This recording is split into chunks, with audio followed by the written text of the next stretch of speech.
Hi hello నమస్తే అందరు ఎలా ఉన్నారు? Welcome back to Sai things YouTube channel. MLC పట్టభద్రుల ఓట్ అనగానే మీకు ఒక ఐడియా అయితే వచ్చేసి ఉండాలి. ఎవరైతే గ్రాడ్యుయేషన్ కావచ్చు, డిప్లొమా కావచ్చు కంప్లీట్ చేశారో వీళ్ళందరూ కూడా ఎమ్మెల్సీ ఓటుకి అప్లై చేసుకోవడానికి అర్హులు. మనకు గ్రాడ్యుయేషన్ అంటే డిగ్రీ ఎవరైతే చేశారో వీళ్ళందరూ కూడా ఎమ్మెల్సీ ఓటుకి అప్లై అయితే చేసుకోవచ్చు. తర్వాత డిప్లొమా కేటగిరీ కింద ఏవైతే కోర్సులు చేస్తున్నారో వీళ్ళందరూ కూడా ఎమ్మెల్సీ ఓటుకి మీరైతే అప్లై అయితే చేసుకోవచ్చు. ఇక్కడ మీకు ఒక డౌట్ అయితే రావచ్చు. ఆ డౌట్ దేని గురించి అంటే, మాకు ప్రీవియస్లో మేము ఓటుకి అప్లై చేసాం, మాకు స్లిప్ కూడా ఇచ్చారు, మేము ఓటు కూడా వేసేసాం, ఆ స్లిప్ మళ్ళీ మనకు వర్క్ అవుతుందా లేకపోతే కొత్తగా అప్లై చేసుకోవాలంటే మీరు కంపల్సరీగా అప్లై అయితే చేసుకోవాల్సి ఉంటుంది. ఒక కామన్ మ్యాన్కి మనం ఏదైతే ఓటు వేస్తాం, ఓటర్ కార్డు, ఆ కార్డు ఉన్నవారు మనకు ఒక్కసారి తీసుకుంటే మనం చనిపోయే వరకు కూడా అది వర్క్ అవుతుంది. కానీ ఈ ఎమ్మెల్సీ ఓటు మాత్రం మనకు అలా ఉండదండి. సో అంటే మన ఎప్పుడైతే ఎలక్షన్స్ జరుగుతాయో అప్పుడు మనకు నోటిఫికేషన్ మనకు విడుదల చేస్తారు. నోటిఫికేషన్ విడుదల చేసిన తర్వాత మాత్రమే మళ్ళీ మనం ఆల్రెడీ మనకు గతంలో ప్రీవియస్లో మనం ఓటు వేసినా సరే, ఓటర్ స్లిప్ మనకి ఇచ్చినా సరే మళ్ళీ మనం అప్లై చేసుకుని మళ్ళీ ఓటు అయితే వేయాల్సి అయితే ఉంటుందన్నమాట. ఈ విషయం గుర్తుపెట్టుకోవాలి. సో ఫ్రెండ్స్, నేను ఇప్పుడు అసలు ఈ వీడియో చేయడానికి అసలు కారణం ఏంటంటే, ఉమ్మడి కృష్ణా, గుంటూరు జిల్లా ఏరియాస్లో ఎవరైతే ప్రజలు నివసిస్తూ ఉన్నారో వీళ్ళలో ఎవరైతే డిగ్రీ అంటే గ్రాడ్యుయేషన్ కావచ్చు, డిప్లొమా కావచ్చు ఎవరైతే కంప్లీట్ చేస్తున్నారో వీళ్ళందరికీ కూడా ఎమ్మెల్సీ ఎన్నికలు అనేవి దగ్గర పడుతున్నాయి. సో దీని కారణంగా వీళ్ళందరూ కూడా ఎమ్మెల్సీ ఓటుకు అప్లై చేసుకోండి అని చెప్పేసి మనకు ప్రీవియస్ మంత్ అంటే సెప్టెంబర్ 30వ తారీఖున మనకు ఒక నోటిఫికేషన్ మనకైతే విడుదల చేయడం జరిగింది. మనకు ఈ యొక్క అక్టోబర్ 1వ తారీఖు నుంచి నవంబర్ 6వ తారీఖు వరకు మనం ఆన్లైన్లో కావచ్చు, ఆఫ్లైన్లో కావచ్చు ఎమ్మెల్సీ ఓటుకి మనం అప్లై చేసుకోవడానికి మన ఎన్నికల కమిషన్ వారు అయితే మనకైతే ఒక గడువు అయితే ఇవ్వడం జరిగింది. మరి మనం ఆన్లైన్లో అప్లై చేసుకోవడానికి మనం సెల్ఫ్గా ఇంట్లో కూర్చోను, మొబైల్లో కూర్చొని మనమైతే అప్లై అయితే చేసుకోలేమండి. సో దీనికి కాస్త ప్రాసెసింగ్ అయితే ఉంటుందన్నమాట. సో అంటే అందరికి ఇవ్వలేదు ఈ యొక్క పర్మిషన్ అనేది. కేవలం ఎవరైతే సిఎస్సి లాగిన్స్, మీ సేవ లాగిన్స్ ఎవరైతే ఉన్నారో వీళ్ళకి మాత్రమే మనకు ఇవ్వడం జరిగిందన్నమాట ఆన్లైన్లో అప్లై చేయడం కోసం. ఒకవేళ మనం ఆన్లైన్లో అప్లై చేసినా సరే మనకేం జరుగుతుందంటే మళ్ళీ మనకు వెరిఫికేషన్ ఇంటికి వస్తారు. ఇంటికి వచ్చిన తర్వాత అంటే అసలు మనం నివసిస్తున్నాం లేదా, ఇదంతా మ్యాండటరీగా అంత మ్యాండటరీ ఏం కాదు. సో మనకంటే కొంతమంది వెరిఫికేషన్ చేస్తారు, మరి కొంతమంది అంటే ఫోన్ చేసి ఓకేనమ్మా అని చెప్పేసి అలా వదిలేస్తుంటారు అన్నమాట. మొత్తానికి మనకు కార్డు అయితే ఇష్యూ చేస్తారు, ప్రాబ్లం లేదు. ఇదంతా ఆన్లైన్ ప్రాసెసింగ్. ఇక మనం ఆఫ్లైన్ ప్రాసెసింగ్ వచ్చినట్లయితే మనం కంపల్సరీగా ఎంపీడీఓ ఆఫీస్ ఏదైతే ఉందో అక్కడ కావచ్చు, తహసీల్దార్ ఆఫీస్ కావచ్చు, ఇక్కడ మనమైతే వెళ్ళాల్సి అయితే ఉంటుందన్నమాట. అక్కడ వెళ్ళిన తర్వాత మనకు ఇలాంటి ఫామ్ మనకు ఒకటి వాళ్ళైతే ఇష్యూ అయితే చేయడం జరుగుతుంది. ఇక్కడ మనకు election commission of India claim for inclusion of name in the electoral roll of graduates constituency అని చెప్పేసి మనకు ఇక్కడ ఇలా ఒక హెడ్డింగ్ అయితే ఉంటుంది. ఇది మనకు ఆఫ్లైన్ ఫామ్ అండి. ఈ యొక్క ఫామ్ను మనం ఫిల్ చేసి మనం ఏదైతే ఎంపీడీఓ ఆఫీసు, తహసీల్దార్ ఆఫీస్ ఉందో వాళ్ళకి మనం సబ్మిట్ చేసినట్లయితే వాళ్ళు ఏం చేస్తారంటే దీనికి మనం కొన్ని డాక్యుమెంట్స్ అనేవి మనం అటాచ్మెంట్ చేయాల్సి అయితే ఉంటుంది. ఆ డాక్యుమెంట్స్ దేని గురించి అంటే, నెంబర్ 1 వచ్చేసి మీరు గ్రాడ్యుయేషన్ చేశారనుకోండి, దానికి సంబంధించి ప్రొవిజనల్ సర్టిఫికేట్ కావచ్చు, ఓడి కావచ్చు, దాన్ని మనం సబ్మిట్ చేయాలి. దాంతోపాటుగా మీకు ఆధార్ కార్డ్, సో తర్వాత ఈ ఓడి ప్రొవిజనల్ సర్టిఫికేట్స్ మీద మనం ఏం చేయాలంటే ఎవరైతే గవర్నమెంట్ ఆఫీసర్ ఉన్నారో సో వాళ్ళ దగ్గర నుంచి అటెస్టెడ్, సో గ్రీన్తో సంతకం పెడతారు కదా, అటెస్టెడ్ తీసుకొని స్టాంప్ వేసుకొని మనం ఈ యొక్క అప్లికేషన్ ఫాము, తర్వాత మన యొక్క క్వాలిఫికేషన్ ఏదైతే ఉందో వీటిని మనం సబ్మిట్ చేయాల్సి అయితే ఉంటుంది. దీంతో పాటుగా పాస్పోర్ట్ సైజ్ ఫోటోలు కూడా మనం అయితే ఇవ్వాల్సి అయితే ఉంటుంది అన్నమాట. ఫ్రెండ్స్, ఇప్పుడు నేను మీకైతే ఆఫ్లైన్లో ఈ యొక్క ఫామ్ మనం ఎలా ఫిల్ చేయాలి, సో దీని యొక్క ప్రాసెసింగ్ ఏంటి అన్ని విషయాలు కూడా నేను మీకు చెప్తాను. సో ఎవరు కూడా వీడియో స్కిప్ చేయకండి, లాస్ట్ చూడండి. అంతేకాదు మీలో ఎవరైనా ఫస్ట్ టైం కనుక మనకి యూట్యూబ్ ఛానల్కి వచ్చినట్లయితే మీరైతే కంపల్సరీగా మనకి యూట్యూబ్ ఛానల్ని సబ్స్క్రైబ్ డైలీ ఫాలో. ఇక మరి మనం ఆలస్యం చేయకుండా వీడియోలోకి వచ్చినట్లయితే మనం ఎమ్మెల్సీ ఓటుకి అప్లై చేయడానికి 2 కేటగిరీస్ అయితే ఉన్నాయి. ఈ 2 కేటగిరీస్లో నెంబర్ 1 వచ్చేసి డిప్లొమా, అలానే గ్రాడ్యుయేషన్ ఎవరైతే పూర్తి చేశారో వీళ్ళందరికీ కూడా ఫామ్ 18 దీన్ని ఫిల్ చేయడం ద్వారా మనమైతే ఎమ్మెల్సీ ఓటుకి అప్లై చేసుకోవచ్చు. ఇక అలానే టీచర్స్ ఎవరైతే ఉన్నారో సెకండ్ కేటగిరీ కింద వీళ్ళందరూ కూడా ఫామ్ 19ని ఫిల్ చేసి వీళ్ళు ఎమ్మెల్సీ ఓటుకి వీళ్ళైతే అప్లై చేసుకోవచ్చు. సో ప్రస్తుతం నేను ఈ వీడియోలో ఆఫ్లైన్లో గ్రాడ్యుయేషన్ అలాగే డిప్లొమా ఎవరైతే కంప్లీట్ చేశారో వీళ్ళు ఎమ్మెల్సీ ఓటుకి అప్లై చేసుకోవడం కోసం ఫామ్ 18 వీళ్ళైతే యూజ్ చేయాల్సి ఉంటుందన్నమాట. ఇక్కడ మీరైతే గమనించవచ్చు. సో ఈ ఫామ్ అనేది మనం గూగుల్లో కూడా డౌన్లోడ్ చేసుకోవచ్చు. మన వీడియో కింద డిస్క్రిప్షన్ అయితే లింక్ అయితే ప్రొవైడ్ అయితే చేయడం జరిగింది. ఫ్రెండ్స్, ఇక్కడ మనకు to the electoral register officer అని చెప్పేసి మనకు ఇక్కడ చూపిస్తూ ఉంటారు. ఇక్కడ డాష్ గ్రాడ్యుయేట్స్ కాన్స్టిట్యుయెన్సీ అంటారు. సో మీకు కాన్స్టిట్యుయెన్సీ అనేది అంటే మీకు నియోజకవర్గం అనేది ఎక్కడుందో మీరు ఇక్కడ మెన్షన్ చేయాల్సి ఉంటుంది. నా యొక్క నియోజకవర్గం వచ్చేసి బాపట్ల. సో నేనైతే బాపట్ల అని చెప్పేసి నేనైతే మెన్షన్ అయితే చేయడం జరిగింది. ఇక్కడ మీరు చూసుకోవచ్చు. ఇక స్పేస్లో మన యొక్క ఫోటోని మనం అయితే అంటించాల్సి అయితే ఉంటుంది. సో మన యొక్క ఫోటోని మనం అంటించాలంటే సో కంపల్సరీగా మనం ఏం చేయాలంటే మన యొక్క ఫోటో అనేది బ్యాక్గ్రౌండ్ అనేది ఫుల్ వైట్లో అయితే ఉండాలన్నమాట. తర్వాత మన ముందైతే ఉండాలి, అంటే మన బ్యాక్గ్రౌండ్ అనేది వైట్ ఉండాలి, ముందు వచ్చేసి మన యొక్క కలర్ ఫోటో ఉండాల్సి అయితే ఉంటుంది అన్నమాట. అంతేగాని మీరు చెట్టు దగ్గర లేదా ఏదైనా పుట్టల దగ్గర సో కాలువల దగ్గర దిగితే కుదరదు అనమాట. స్టైల్గా సెల్ఫీలు దిగటం ఇవన్నీ కూడా మనకు యాక్సెప్ట్ చేయరు, ఎందుకంటే ఇది పట్టభద్రులకు సంబంధించి ఓటు కాబట్టి కాస్త మనం జాగ్రత్తగా ఉండాల్సి ఉంటుంది. సో మీకు నేను ఎగ్జాంపుల్ చూపిస్తాను. సో ఇక్కడ మీరు గమనించవచ్చు. సో ఇక్కడ మీరు చూసినట్లయితే ఇక్కడ పర్సన్ అనేది మనకు కలర్లో ఉన్నారు, మనకు బ్యాక్గ్రౌండ్ వచ్చేసి మనకు వైట్ అయితే రావడం జరిగింది అనమాట. సో ఇలాంటి ఫొటోస్ మనం ఇక్కడైతే మనం పేస్ట్ చేయాల్సి ఉంటుంది ఫ్రెండ్స్. అంతేకాదండి, ఇక్కడ మనకు 4.5 ఇంటూ 3.5 సెంటీమీటర్స్ అని చెప్పేసి ఇచ్చారు. సో ఈ యొక్క సైజుని మీరు చూసి భయపడాల్సిన పని లేదు. సో ఆటోమేటిక్గా మీరు షాప్ దగ్గరికి వెళ్తే వాళ్ళు మీకు ఈ సైజు మనకు ప్రొవైడ్ చేయడం జరుగుతుంది అనమాట. సో నెంబర్ 1 వచ్చేసి మనకేంటంటే పాస్పోర్ట్ సైజ్ ఒకటి ఉంటుంది, తర్వాత నెంబర్ 2 వచ్చేసి మనకు పాన్ కార్డ్ అప్లై చేయడం కోసం ఇంకో సైజు ఉంటుంది అనమాట. ఇలాంటి 2 సైజులు ఉంటాయి. వీటిలో మీరు ఈ సైజ్ చెప్పినట్లయితే వాళ్ళు మనకు ఇలాంటి పాస్పోర్ట్ సైజ్ ఫొటోస్ మనకైతే ఇవ్వడం జరుగుతుంది ఫ్రెండ్స్. ఇక్కడ మన డౌన్లోకి వచ్చిన తర్వాత ఇక్కడ మనకి ఏం అడుగుతారంటే I request that my name be registered in the electoral of the dash graduates constituency అని చెప్పేసి మనకు ఇక్కడైతే ఇస్తారు. సో మీరు ఎక్కడైతే రిజిస్ట్రేషన్ చేసుకుందాం అనుకుంటున్నారో సో మీకు కాన్స్టిట్యున్సీ పేరు మీరైతే ఇచ్చేయండి, ఇక్కడ ఇచ్చేసేయండి. ఇక్కడ మనం ఏం చేయాలంటే ఇక్కడ ఫుల్ నేమ్ అడుగుతారండి. సో మీకు నేమ్ని మీరైతే రాయాల్సి అయితే ఉంటుంది. సో నేనైతే నేమ్ అయితే రాస్తున్నాను.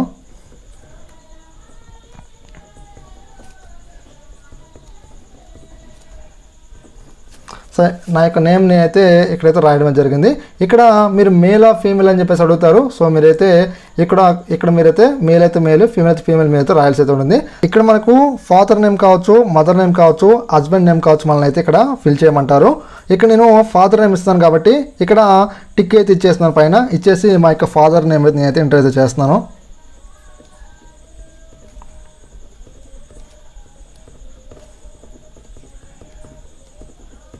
నా యొక్క ఫాదర్ నేమ్ అయితే ఇక్కడైతే రాయించాను. తర్వాత ఇక్కడ నాకు క్వాలిఫికేషన్ అయితే అడుగుతారండి. సో డిగ్రీ, సో నేను ఏ కోర్స్ చేసినా కూడా ఇక్కడైతే నేను మెన్షన్ చేశాను.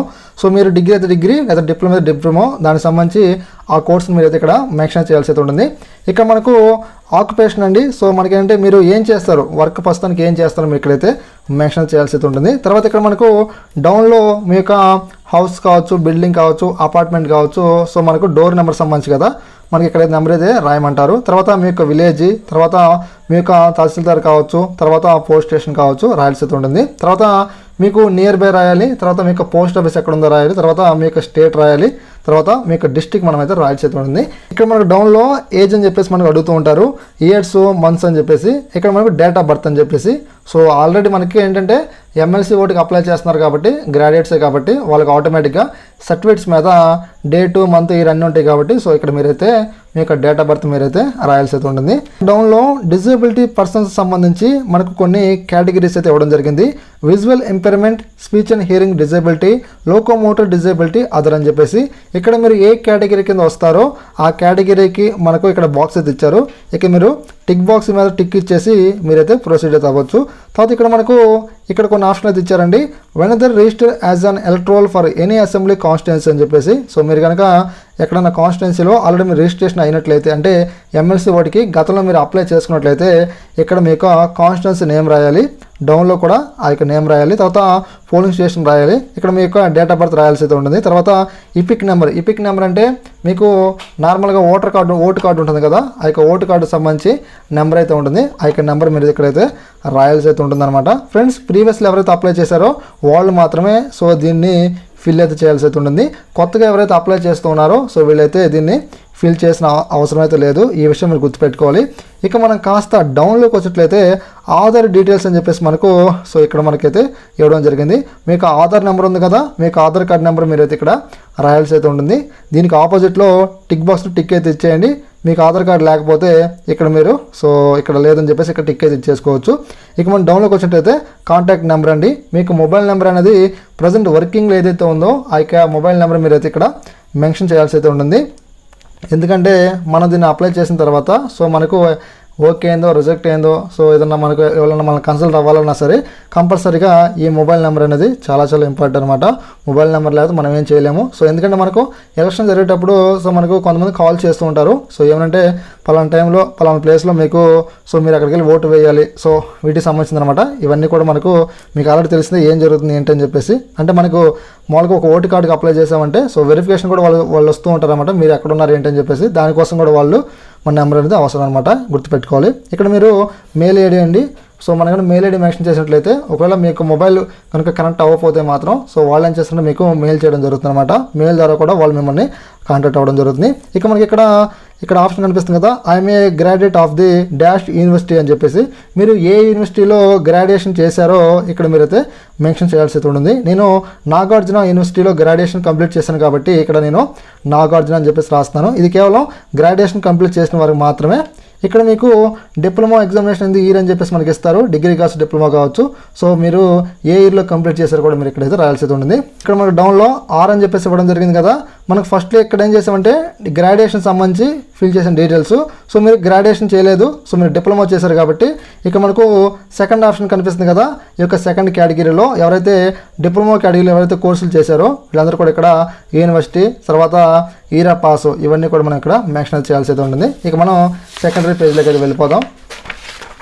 ఇక్కడ మనకు సెకండ్ పేజ్లో థర్డ్ ఫోర్త్ అయితే ఇస్తారు. వీటిని మనం ఫిల్ చేసిన పని లేదు, అంత మ్యాటర్ అయితే కాదు. ఇక్కడ మనకు ఆర్ అని చెప్పేసి ఇవ్వడం జరిగింది కదా, ఇది చాలా మ్యాటర్ అండి. సో ఇక్కడ మనకేం చెప్తున్నారంటే మీ పేరు మీద కనుక వేరే కాన్స్టిట్యున్సీలో ఎమ్మెల్సీ ఓటు కనుక మీరు ఉన్నట్లయితే సో మీకు ఓటుని మీరు డిలీట్ చేసుకోవడానికి ఒక రిక్వెస్ట్ కింద మీరు ఇక్కడ మీ ఓటు అనేది ఎక్కడ ఉంది, ఏ కాన్స్టిట్యున్సీలో ఉంది, సో ఏ పరిధిలో ఉందో ఇక్కడ మీరైతే డీటెయిల్స్ అనేవి మెన్షన్ చేయండి అని చెప్పేసి మనకు క్లియర్ అండ్ కట్ ఇక్కడ మనకైతే ఇవ్వడం జరిగిందన్నమాట. మీరు వేరే కాన్స్టిట్యున్సీలో ఉండి ప్రస్తుతానికి వేరే కాన్స్టిట్యున్సీకి మీరు కనుక అప్లై చేసినట్లయితే దీన్ని మరియు ఫిల్ చేయాల్సి ఉంటుంది. సో మీరు కనుక అదే కాన్స్టిట్యున్సీలో ఓటు వేస్తూ ఉన్నారనుకోండి, సో మీరైతే దీన్ని ఫిల్ చేసిన పని లేదు. ఈ విషయం మీరైతే గుర్తుపెట్టుకోవాలి. ఇక మనకు లాస్ట్ అండ్ ఫైనల్ వచ్చేసి 5th కాలం అండి. ఇక్కడ మనకు డిక్లరేషన్ అయితే అడుగుతారు. ఇక్కడ ప్లేస్ ఇచ్చేయండి, తర్వాత డేట్ ఇచ్చేయండి. ఇక్కడ మీకు సిగ్నేచర్ మీరైతే పెట్టాల్సి అయితే ఉంటుందన్నమాట. సో మీరైతే ఇక్కడతో మనకు ఈ యొక్క అప్లికేషన్ ఫామ్ మనకు ఫిల్ చేయడం అనేది కంప్లీట్ అయిపోయింది. మరి సో ఇక్కడ చాలా ఉంది కదా బ్రదర్, సో ఇవన్నీ ఫిల్ చేయాలంటే మీరు ఫిల్ చేయాల్సిన పని లేదండి.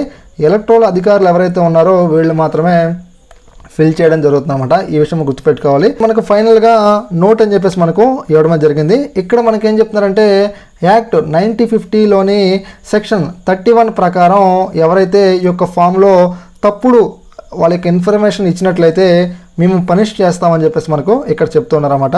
ఈ విషయం మీరైతే గుర్తుపెట్టుకోవాలి ఫ్రెండ్స్. ఈ మొత్తాన్ని కూడా సో మన ఎవరైతే అధికారులు ఉన్నారో సో వాళ్ళైతే ఫిల్ చేయడం జరుగుతుంది ఫ్రెండ్స్. ఇక్కడ మనకేంటే జిల్లా అధికారి ఎవరైతే ఉన్నారో ఆ జిల్లా అధికారి మనకు ఎలక్టోరల్ అధికారిగా మనకైతే బాధ్యతలు చేపట్టి మనకి ఫామ్స్ని వాళ్ళైతే వెరిఫికేషన్ చేయడం జరుగుతుంది.